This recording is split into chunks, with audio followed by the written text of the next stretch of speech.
Dans les tranchées de Flandre, l'automne 1916 déverse sa mélancolie sur les terres meurtries.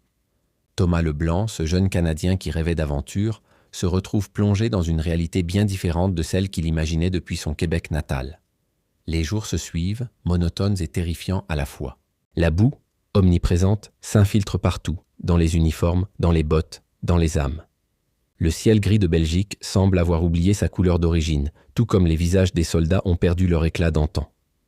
Thomas observe ses camarades, ces hommes venus des quatre coins du Commonwealth, des fermiers australiens, des ouvriers écossais, des instituteurs néo-zélandais, tous unis dans cette épreuve surhumaine. Dans leur regard, il reconnaît la même nostalgie qui le tourmente, celle des paysages paisibles laissés derrière eux.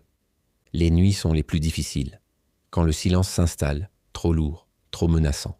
C'est dans ces moments-là que Thomas sort la photo écornée de sa famille. Il pense à l'érable devant leur maison de Trois-Rivières, au rire de ses sœurs, à l'odeur du pain que sa mère cuisait chaque dimanche. Un matin de novembre, l'ordre tant redouté arrive. L'assaut est lancé. Thomas court, le cœur battant, traversant ce no man's land qui n'en finit plus. C'est alors qu'une explosion proche le projette violemment. La douleur est fulgurante, mais ce n'est pas elle qui marquera à jamais sa mémoire. Transporté à l'hôpital de campagne, entre conscience et délire, il aperçoit un visage. Marie-Claire, infirmière française originaire de Normandie. Dans ce regard d'une douceur infinie, Thomas retrouve une lueur d'espoir qu'il croyait perdue à jamais. Les jours passent à l'hôpital, rythmés par les soins et les conversations chuchotées. Marie-Claire lui parle de son village près de Caen, de la mer qui change de couleur selon les saisons, des pommiers en fleurs au printemps. Thomas lui raconte le Saint-Laurent majestueux, les forêts infinies, les aurores boréales qui dansent dans le ciel d'hiver. Dans ce lieu où la mort rôde, leur amitié devient un refuge, une parenthèse de douceur dans la tourmente de la guerre. Marie-Claire apporte à Thomas des livres en français, heureuse de pouvoir parler sa langue maternelle avec ce patient pas comme les autres. Il lui fait découvrir les expressions québécoises qui la font rire aux éclats.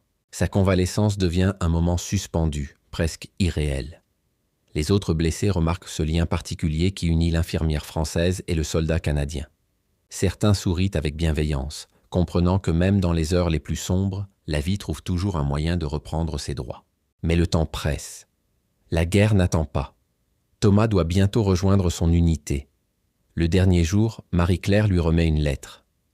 Pour que tu n'oublies pas que même dans l'obscurité, il existe toujours une lumière qui nous guide vers demain. Cette rencontre changera à jamais le cours de leur vie, car parfois c'est dans les moments les plus difficiles que le destin nous réserve ses plus belles surprises. Thomas gardera toujours en lui cette période où, dans le chaos de la guerre, il a découvert que l'espoir peut naître là où on l'attend le moins. Si cette histoire vous a touché, n'oubliez pas de vous abonner à notre chaîne pour découvrir d'autres récits inspirants de la Grande Guerre. Partagez également cette vidéo pour faire connaître ces destins extraordinaires qui ont façonné notre histoire. À bientôt pour de nouvelles découvertes historiques.